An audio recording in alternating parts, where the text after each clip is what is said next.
días. Esto es Proyecto de Vida. Hoy vamos a tratar violencia, juventud y escuela. Este radio video va a ser transmitido desde la ciudad de Lima a través de la frecuencia de Radio Amistad en Aucayacu en los 90.1 de la frecuencia modulada. Hoy día quiero agradecer a la Sociedad Peruana de Pareja y Familia, quien nos acompaña, el psicólogo clínico, psicoterapeuta de pareja y familia, Felipe Ascenso. Está con nosotros Juan Carlos, él es del Servicio de Prensa para el Desarrollo. Vamos a hacer un programa dirigido para nuestros jóvenes. Chicos, atentos, hoy vamos a abordar violencia, juventud y escuela. Esto es Proyecto de Vida. Buenos días, Juan Carlos. Hola, Ophelia, gracias. Buenos días. ¿Cómo estás? Gracias, saludos. Sí, vean, quería empezar con unas ideas breves de partida, ¿no? El tema de la violencia, la escuela y la juventud es un tema fundamental que está pasando desapercibido a buena parte de la opinión pública.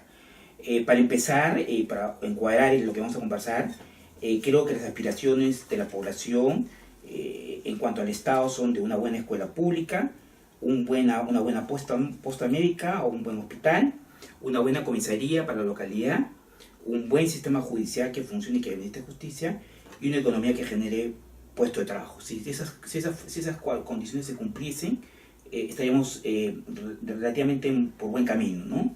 En este programa queremos centrarnos específicamente en un solo tema, que es el que nos corresponde, que es el de la escuela y el de una buena escuela, ¿no? Y más específicamente, cómo hacemos para que la buena escuela funcione sin la presencia de la violencia que está tan prevalente en estos momentos, ¿no? Los profesores están capacitados para enseñar, pero no para hacer frente al problema de la violencia tal como se presenta en estos momentos, ¿no? Y eso exige la presencia de una función adicional en la escuela que lo vamos a ver en el programa de ahora, y que bueno, será el motivo de la conversación ahora con Felipe y con Ofelia, y que lo conversaremos en el programa, ¿no? Entonces creo que lo ideal sería, Ofelia, no sé si te parece, escuchar los testimonios de... Sí, así es. Pero antes, por ejemplo, yo quiero darles unas cifras alarmantes. Mira, fíjense ustedes, desde el 2003 al 2019, y esto es a través del Minedu, se han registrado en instituciones educativas casos de violencia. Fíjense, estamos hablando de 9.411 solamente en el tema de burla. Y así vamos a ir viendo en todo el trayecto del programa, ¿no?, cómo es que este tipo de violencia se da en las escuelas, en los colegios. Por ello es que nosotros hemos querido invitar y tratar este tema, ¿no?, con Felipe Ascenso. Tenemos preguntas de nuestros radioescuchas, ¿no?, también a través de YouTube, video. Tenemos una primera pregunta, Felipe. Aquí me señala... No vamos a leer por un tema de seguridad los nombres, nos han pedido que no lo hagamos, pero sí las preguntas. ¿Por qué las personas más populares hacen bullying a los más tranquilos? Es un adolescente de 13 años que nos pregunta. Ok, bueno, primero que todo, gracias por la invitación. Bienvenido. Juan Carlos, Ofelia, Gracias. de verdad es un honor estar con ustedes acá y reconocer sobre todo la labor del padre Edgar en Aucayacu, ¿no? Correcto, ¿no? Que creo que es fundamental y ojalá eso se pudiera hacer en diferentes sitios del Perú. Además, tomar como enlace a Radio Amistad, y valdría la pena mencionar el nombre, Amistad, ¿no?, que nos refiere a la posibilidad de entregar de parte de nosotros lo mejor que podamos por una cuestión social, por una cuestión de amistad, por una cuestión de compromiso con los valores que queremos promulgar, ¿no? Bueno, arranquemos con la pregunta. Quisiera antes decir un poco las bases biopsicosociales de lo que significa la agresión, que puede tornarse luego en violencia, evidentemente. Los seres humanos venimos básicamente con los instintos de vida y los instintos de muerte. Los instintos de vida, que son supervivencia, básicamente la lucha por vivir, por la lucha por defendernos, y los instintos en contrario, que son los instintos de muerte, a los cuales nosotros lo llamamos el eros y el tánatos, que nos regimos básicamente por el principio del placer en lo que es el eros, por el principio de realidad, por lo que es el tánatos y los instintos de muerte. Eso para tener un poco en cuenta lo que es lo biopsicosocial de nuestra formación más básica, ¿no? Cómo venimos a este mundo. Evidentemente, tenemos que tomar como base primordial, antes que a la sociedad, digamos, a la familia que tiene bajo su tutela a los hijos que la pareja está formando en crianza, criándolos, ¿no? Y creo que es básico mencionar desde la familia lo que podría suceder en ese niño más adelante.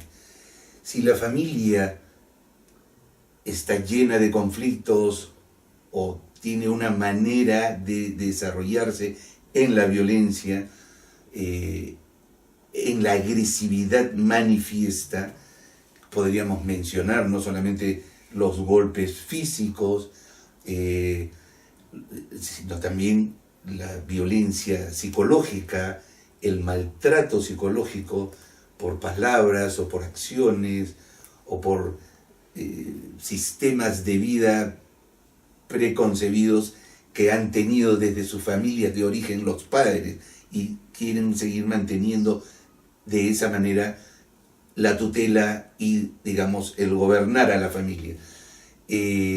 Ahí sí, digamos, estaríamos hablando de una organización difícil de manejar si es que se hace en la violencia.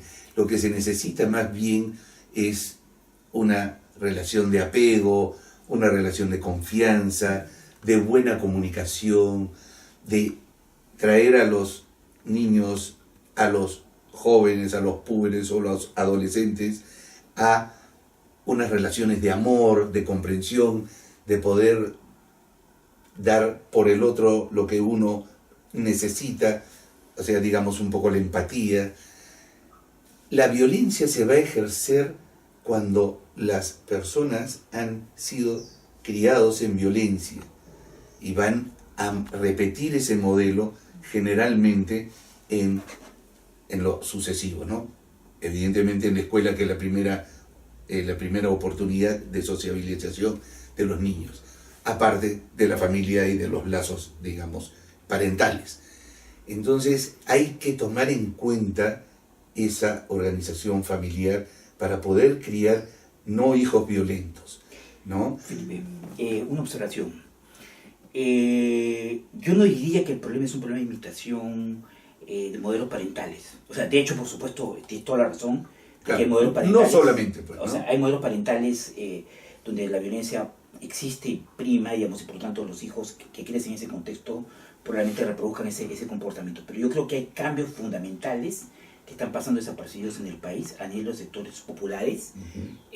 Son cambios fundamentales que no son, que la escuela es la mejor radiografía social de lo que está pasando con la nueva generación que es la generación de reemplazo del país, ¿sí? Y que hay que prestar urgente atención. Sí. El tema de la violencia tiene fuentes, en mi opinión, independientes inclusive y están más atadas a lo que dijiste al comienzo, a los impulsos, digamos, constitutivos de la personalidad, y cómo cuando en un contexto de distensión del control institucional, que es lo que sucede en la escuela, estos impulsos pueden dar lugar a los graves violencia que hay, ¿no? Sí, evidentemente que sí, claro que sí. No es solamente el ámbito familiar, solamente que en el ámbito familiar se reproduce todo lo social. A ver, vamos a tomar en cuenta esto que estás diciendo.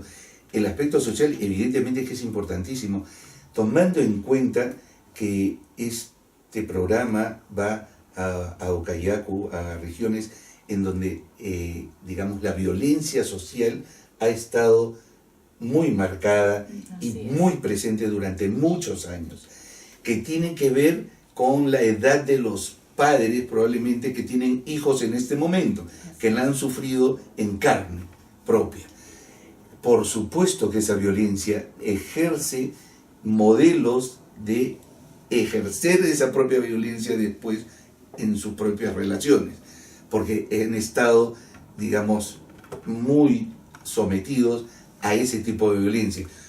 Pero no solamente la violencia, si vamos a hablar del lado del terrorismo, también por las fuerzas del orden también han sufrido violencia, y el narcotráfico. Hay una serie de situaciones sociales que han hecho que también se reproduzca en estos modelos, y como que las personas han estado muy a la defensiva. Pero si vamos a hablar de violencia en general, hay violencia cultural, hay violencia del Estado. Si el Estado no tiene presencia en los lugares importantes del Perú, como hospitales, como postas médicas, como escuelas apropiadas, con instrumental apropiado para poder ejercer la posibilidad de atender a nuestros pobladores, evidentemente eso se toma como una violencia de Estado. No llega el Estado, no tenemos reconocimiento, no se ocupan de nosotros, todo muy centralista. Hace poquito ha habido un ejemplo de un jugador de fútbol que ha muerto en Juliaca y no habían los instrumentos necesarios para prever lo que sucedió lamentablemente después, ¿no? Felipe, mira, estamos en un diálogo y creo que en Así un es. diálogo es posible, digamos, el disenso y la conversación, creo que es lo que hace, digamos, enriquece el diálogo, ¿verdad? Así es. Hay una tendencia a generalizar, digamos, el tema de la violencia, digamos, que estoy de acuerdo, es totalmente legítimo, digamos, decir que la violencia institucional tiene muchas manifestaciones, ¿no? La violencia institucional en el país tiene muchas manifestaciones, ¿no? Pero la escuela es un foco de tensión muy grande para los jóvenes, básicamente por los jóvenes mismos, ¿sí? Y por una estructura probablemente, vamos, no adecuada a las nuevas circunstancias, una estructura institucional no adecuada. Entonces quisiera regresar la reflexión a la escuela, ¿no? Yo quería añadir a ese punto, digamos, el tema de la violencia, para precisarlo, de qué hablamos de violencia en la escuela, ¿no? Lo primero que llama la atención en la escuela es la violencia verbal, ¿no? Uh-huh. El grado de crueldad de la violencia verbal es realmente sorprendente, y sorprende porque son jóvenes, hablamos de niños y de adolescentes, ¿no? Las cosas que se dicen en la escuela son, digamos, inadmisibles en cualquier otro contexto social, ¿no?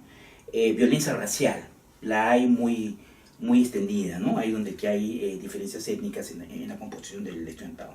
Violencia etaria, la diferencia de edad genera situaciones en que los mayores tienen el poder generar violencia contra los menores, ¿no? Violencia sexual la hay, no necesariamente en su forma extrema en violación, pero la hay en formas de acoso, de situaciones que son, digamos, de afronta para las chicas en el colegio, ¿no?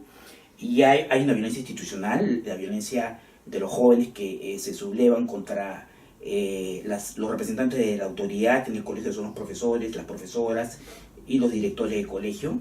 Y hay una violencia física, directa y abiertamente física, ¿no? Entonces estamos usando un abanico de acepción de lo que debemos es la violencia, digamos, ¿sí? La violencia de género, también. Uh-huh. Sí, claro que sí. Todas estas manifestaciones repercuten en la escuela, vienen de la sociedad, vienen en petit comité de la familia, claro que sí. Podemos hablar de este tipo de violencia, de las primeras que hablaste, por ejemplo, con el famoso bullying, que es ahora... Es básicamente burla, ¿no? Así es. Porque mira, yo veo acá, Felipe, 29.527, ¿no? En esos años, y ese bullying que dices, 9.411. De situaciones que han sucedido en la escuela. Sí, claro que sí. Lo que pasa es que la violencia en la escuela se está dando actualmente, bueno, siempre se ha dado, solamente que ahora se le ha puesto un nombre propio y se le está dando ya posibilidades para pensar, para reflexionar sobre eso, no solamente a los alumnos, sino sobre todo a los profesores, para poder manejar esta situación de la mejor manera. Porque sí hay un exceso, sobre todo en características personales de los alumnos, en donde unos son los agresores y otros son las víctimas, ¿no? Y tienen características especiales cada uno de ellos. Y eso hay que tomarlo en cuenta para poder manejar esas situaciones, para poder atender a esos alumnos, tantos agresores como víctimas, porque tienen situaciones distintas, pero que hay que atender, y sobre todo atender a los profesores, como digo, para que puedan tener una buena base para poder diferenciar las cosas y para poder tomar las cosas de una mejor manera, ¿no? Enseñar el respeto, que creo que en la escuela se ha perdido mucho porque o falta o se ha dejado de enseñar situación armónica y en paz, pero sobre todo en lo que significa la ética y digamos los valores principales como el respeto por el otro, estos aspectos que se están dejando de lado, por ejemplo, las situaciones, la educación cívica que antes se enseñaba en los colegios. El civismo y la ética que tenemos hoy, venida muy a menos por situaciones que todos conocemos, creo que deberíamos empezar nuevamente a formar en los colegios y formar en las familias, evidentemente, familias con valores, con la suficiente conocimiento de lo que se debe hacer y lo que no es adecuado para poder ayudar a los demás, ¿no? Una cosa que quería decir, la violencia, en mi opinión personal, nace en la escuela. La violencia social que se está incubando en el país, violencia social, me refiero, transgresora de normas, no violencia social del tipo de violencia política que no tiene nada que ver con lo que concierne a este programa, sino la violencia social transgresora de normas nace en el colegio. Es una primera hipótesis que me permitiría formular, ¿no? Y quería hacer una recomendación con respecto a este tema, ¿no? Los profesores no son los encargados de cuidar la disciplina en el aula. Los profesores han sido entrenados, los profesores de colegio, las profesoras han sido entrenadas y formadas para dictar clases en el 100% de su tiempo. Por supuesto que hay problemas que están bajo su control que pueden ser controlados, pero cuando el problema de indisciplina y de violencia escolar llega al aula de clase, digamos, y perturba de la manera como que perturba el buen dictado de la clase, no el buen dictado de la clase por un purismo de orden, sino que, digamos, se vuelve tan fatigante, digamos, que consume 90% probablemente del tiempo de clase de un profesor. Eso ya no le corresponde al profesor. Eso le corresponde a otra instancia que no hay en la escuela, y es lo que quería recomendar. Un modelo en el que se traigan a la escuela, que el Estado asuma la responsabilidad, escuela pública y escuela privada en las zonas populares, de traer personal, psicólogos, yo creo, y psicólogas serían ideales, para manejar y administrar la disciplina en el colegio. Es decir, manejar y administrar las normas de manera estricta, porque eso es indispensable para que no haya un desborde, como se está sucediendo actualmente en el colegio, pero también para humanizar la autoridad, ¿no? Porque creo que ese es el otro contrapunto, ¿no? El problema que tenemos es que tenemos una escuela que responde a la violencia juvenil de una manera autoritaria. Entonces se genera una situación de tensión y de conflicto, digamos, que no lleva a ninguna conciliación de partes, y por lo tanto genera la frustración que se expresa por, digamos, cuando los estudiantes queman carpetas o cuando los estudiantes golpean a otros estudiantes, etc. Entonces, en concreto, la recomendación que quería hacer es un responsable de disciplina en los colegios con fondos públicos, que ayude a humanizar la disciplina, pero al mismo tiempo hacerla estricta y, digamos, que no haya posibilidades de que las normas sean, digamos, tragedias. O sea, no es una apuesta, es un modelo autoritario, es un modelo más equilibrado, humano, pero al mismo tiempo donde se tenga claro los límites de lo que pueden y lo que no pueden hacer los jóvenes en el colegio, ¿no? Uh-huh. ¿Qué piensas tú de eso? Yo pienso lo siguiente, creo que es un trabajo en conjunto. Si bien es cierto, en la escuela se pueden manifestar este tipo de conductas, creo que el origen de ellas es más bien en la familia y en la sociedad, que eso se transmite como síntomas luego al colegio.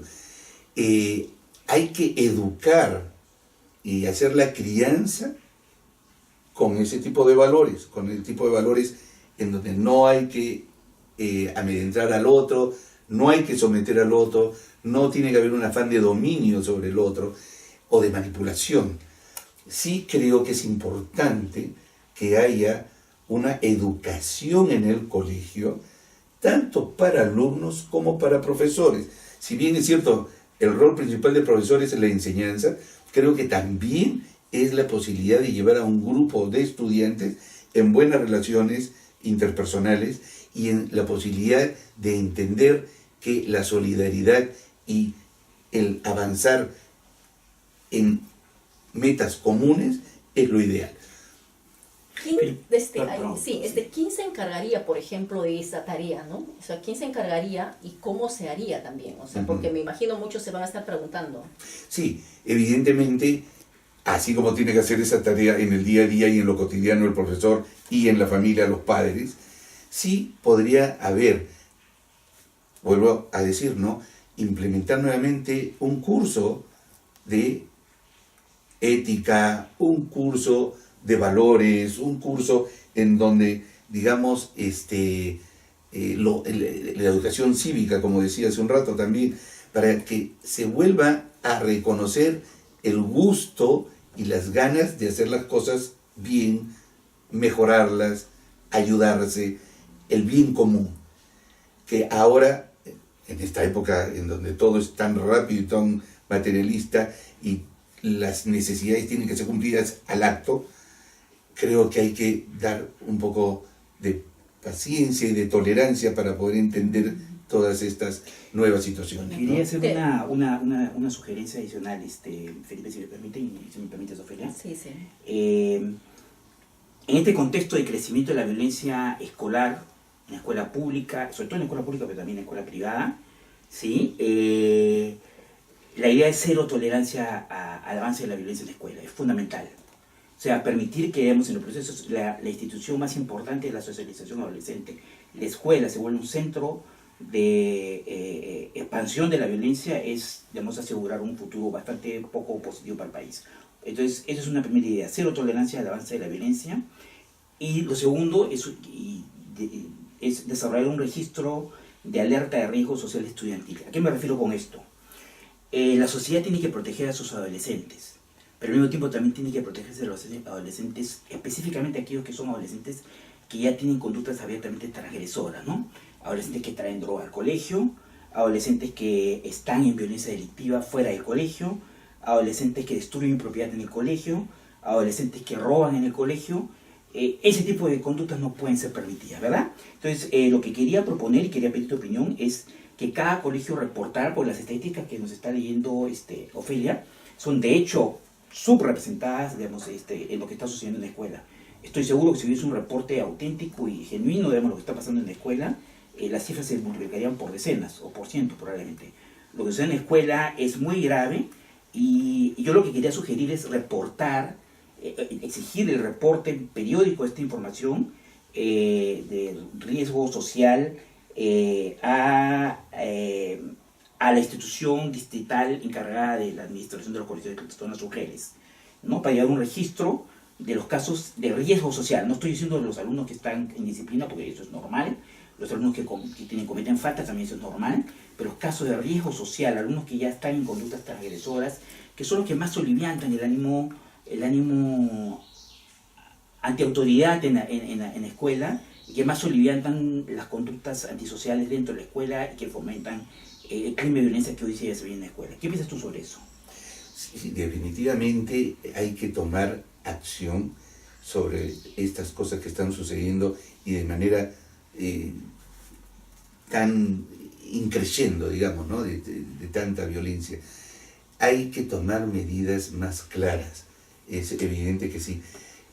No diría que sean tan represoras en todo caso, sino más de poder llevarlas a un contexto de discusión y de poder hacerle ver a los demás lo que puede ocasionar este tipo de conductas. Evidentemente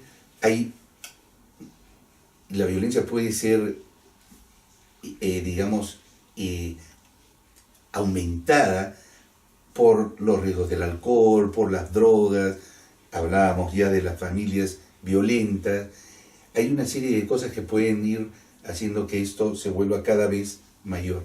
Pero necesitamos que en las escuelas pueda haber talleres de trabajo importantes, no solamente con los alumnos, sino con los profesores y con los padres de familia. Y además interactuando entre los tres, para que se pueda hablar y decirse las cosas abiertamente sin ningún tipo de temor. Lo primero que todo hay que darle seguridad a los alumnos que puedan decir qué cosa está pasando, porque si no van a tener mucho miedo a las represalias. Y para eso tiene que haber un ambiente de contención, personas que contengan a los alumnos y que puedan brindarles seguridad también. Por eso es que yo digo, no hay que quedarse callado ante esto, hay que denunciarlo. Y hay que denunciarlo a las personas o a las entidades que sí puedan tomar cartas en el asunto. Uno denuncia esto a sus padres. Si los padres no ayudan, hay que denunciarlo al colegio, a los profesores. Si los profesores además no ayudan, habrá que denunciarlo a seguridad, a la policía, a quien sea necesario. Pero hay que hacerlo. Si no, estamos nosotros de por medio, a través de Radio Amistad. Estamos los medios de comunicación para que pueda ser denunciado estos hechos y podamos revertir de a poco con educación y con mucha dedicación para intentar estos cambios de valores en las personas y en las familias. Yo ya para poder estar cerrando el programa, Juan Carlos, si ibas a hacer alguna consulta. Sí, quería decir dos cosas. Uno es humanizar la escuela, es fundamental.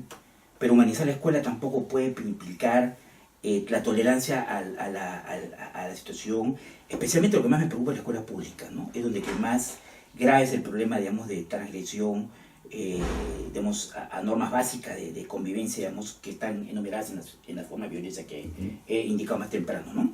Mi tercera recomendación sería constituir o construir un índice de vigilancia escolar por colegio, ¿no? ¿Qué quiero decir con esto? Llevar una estadística, obligar a los colegios a llevar una estadística, porque justo lo que nos está haciendo Ofelia es leernos estadísticas que son, con todo vemos el buen son del Minero, ¿no? Exacto, no son fiables. Cualquier persona sabe que esas estadísticas no son fiables, pues no se está llevando una contabilidad forzada, digamos, de qué está pasando en el colegio a nivel de la escuela. Entonces, crear una suerte de registro escuela por escuela de lo que sucede a nivel de la violencia. O sea, que los padres de familia, los alumnos puedan presentar sus reclamos cuando están bajo sujetos a la situación de violencia y las cifras se pondrían, se dispararían kilométricamente. Y en segundo lugar, que este registro sea obligatorio, publicarlo de tal manera que los padres de familia, antes de inscribir a su hijo en un colegio, puedan saber cuál es el índice de violencia que tiene ese colegio. ¿Qué piensas tú sobre eso? Me parece que es fundamental, ¿no? Primero que todo, poner las cosas en claro para poder ver a dónde vas a llevar a tu hijo al colegio, con qué instituciones o con qué centros laborales estudiantiles vas a trabajar, para que sea claro eso, ¿no? Y qué nivel de violencia puede haber, si se están tomando medidas para contrarrestarlo. Creo que ahora tenemos la obligación, por los medios de comunicación, insisto, las redes sociales, toda la radio y la televisión, para poder empezar a enseñarle a las personas lo que puede ocurrir cuando esto no está bien llevado o está siendo de una manera exagerada, estos ejercicios de violencia, de bullying, de dominio sobre el otro.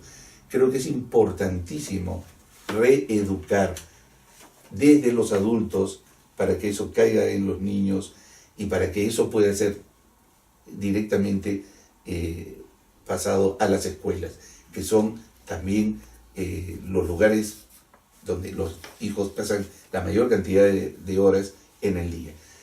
Creo que tomando también en cuenta que necesitamos nuevamente poner cursos de educación cívica, de ética y de valores, de moral, para que los chicos puedan tener mucho más claro de qué manera desenvolverse, creo que va a ayudar muchísimo. Pero para todas las instancias, desde las personas que nos protegen, llamémosle Policía Nacional o municipalidades, profesorado, padres de familia y los chicos mismos. Creo que tiene que ser un trabajo interdisciplinario y en conjunto de todo. También no quiero ser tan, tan pesimista. Creo que vamos avanzando en un buen sentido, así como con la violencia de género, así como la violencia de todo tipo que hemos estado viendo, racial, económica y de todo tipo. Creo que con mayor información vamos a poder hacer que las cosas vayan mejorando. Me da la impresión que en los colegios, al menos de Lima, las cosas están mejorando en algo, porque ya hay mucho más denuncia directamente hacia los alumnos. Todavía en colegios más lejanos o con mayor cantidad de población, o tal vez también en provincia, no quiero generalizar, pero en algunos casos sí puede haber este tipo todavía de violencia tan directa. Pero hay que empezar a señalarla, a denunciarla y a mejorarla con lo que necesitamos mejorar. Así es, ya vamos a ir cerrando. Una última intervención, le ruego, por favor, porque hay dos visiones de lo que se puede hacer, de lo que pasa en el país. Una es la visión de clase media, que es muy metropolitana, muy limeña, y otra es la visión de clases populares. Mi abordaje en este tema es estrictamente de las clases populares, de lo que sucede en las escuelas, donde están las personas que no tienen plata para llevar a sus hijos a un colegio privado, que van con carros, donde tienen todas las comodidades posibles. Eso no sucede en la escuela pública, ni en la escuela privada, en sectores populares, ¿no? No puedo extenderme porque efectivamente estamos sobre el límite. Solo quería hacer una sugerencia nomás. ¿Qué piensas sobre la posibilidad de impedir el contacto de alumnos de los últimos años de secundaria, donde estamos alumnos más, no todos por favor, la gran mayoría son alumnos muy destacados o con mucho potencial, pero están los alumnos más problemáticos en los últimos años de secundaria, y prohibir el contacto de los alumnos de secundaria de los últimos años con los alumnos de los primeros años de secundaria y sobre todo con los alumnos de los años inferiores, Sí, como precaución. 30 segundos, por favor, Okay. ya estamos cerrando, Juan Carlos. Un poquito complicado poder separarlos y dejarlos uno sin contacto del otro. Yo creo que siempre va a haber ese contacto de los chicos más chicos con los más grandes y de los más grandes con algunos chicos. Lo importante es señalar quienes no están en condiciones de poder ayudar a esos chicos a mejorar, y más bien poder distinguirlos para poder ayudar a esas personas y ver qué podemos hacer con respecto a estas personas que sí tienen una violencia exagerada o tienden más a la agresividad que otros. No es la gran mayoría de personas, felizmente, son muchos, digamos, también, pero creo que la gran mayoría todavía está intentando hacer las cosas bien. Hay que señalarlos, hay que ayudarlos a mejorar, hay que tratarlos. Y así, igual, a las familias de origen, porque de ahí nace un poco lo que se está,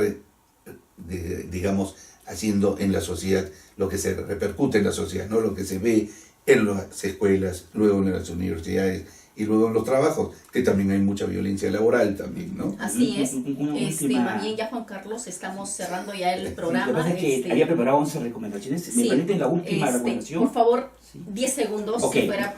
¿A quiénes proteger frente a la violencia en el colegio? 1. A los niños y a las niñas más pequeños. 2. A los más indefensos. Y en este grupo yo pondría a los niños y niñas de migrantes andinos, que en las zonas costeras del país todavía son estigmatizados como serranos, un término que es totalmente peyorativo, totalmente inaceptable. 3, a los grupos minoritarios étnicos, especialmente a los afroperuanos, que también son un grupo violentado y permanentemente estigmatizado. 4, a los niños de orientación e identidad sexual gay. Es más difícil identificar a las niñas de orientación sexual, pero esos niños son muy fuertemente estigmatizados también. Y 5, a los niños y a las niñas, quisiera poner este caso especialmente que me llama la atención. Es un grupo poblacional no tan grande, pero son los niños y niñas migrantes de Venezuela, que también me parece es un grupo que viene estresado de su país, estresado de la clara, estigmatización que hay actualmente frente a ellos. estresados frente al proceso de adaptación a otro país, estresados frente a la violencia general que hay en el colegio y estresados por la violencia específica que hay contra ellos, ¿no? Serían mis prioridades de protección, digamos, en el colegio. Hay que tener una cultura preventiva también y tratar de prevenir todos estos aspectos. Y puede ser, y vuelvo a decirlo rápidamente, ¿no? Educando padres y profesores, haciendo tutorías, haciendo talleres, combinando a padres, profesores e hijos, los medios de comunicación, y empezar a señalar que no hay diferencias y que las diferencias no son adecuadas para nada. Todos somos uno y tenemos que trabajar el uno para todos. Esa es la idea, ¿no? Y como sociedad tenemos que ir creciendo, y sí, definitivamente ha sido muy ilustrativo lo que nos ha señalado Juan Carlos, lo que nos está señalando Felipe. Sí, tenemos ahí una tarea, y para los que nos están escuchando, sobre todo las municipalidades tienen que liderar este tipo de trabajos desde la municipalidad, ¿no? Interinstitucional, donde entra el colegio, donde entran las instituciones del Estado, las entidades públicas, inclusive porque los padres de familia a través de las APAFAS, ¿no?, se hacen presente. Entonces este es un trabajo que tenemos que hacerlo desde ya, porque de lo contrario vamos a seguir con esta misma ola de violencia, las cifras se van a ir incrementando y definitivamente no es lo que nosotros buscamos. Y justamente este programa se hace con esa intención de contribuir para que los padres puedan ver esta realidad, recibir las recomendaciones y tomarlas en cuenta, inclusive los mismos profesores. Nosotros queremos agradecer, te quiero agradecer, Felipe, también gracias, muchísimas gracias, Juan Carlos. Estamos transmitiendo este radio video para Radio Amistad. Queremos otra vez agradecer a Servicio de Prensa para el Desarrollo, pero también a la Sociedad Peruana de Pareja y Familia, el coproductor Roger. También quiero dar mis agradecimientos al Centro Poblado de San José de Pucate, también al Encanto del Salvador. Muchísimas gracias. Con nosotros será hasta un siguiente programa. Chao, chao.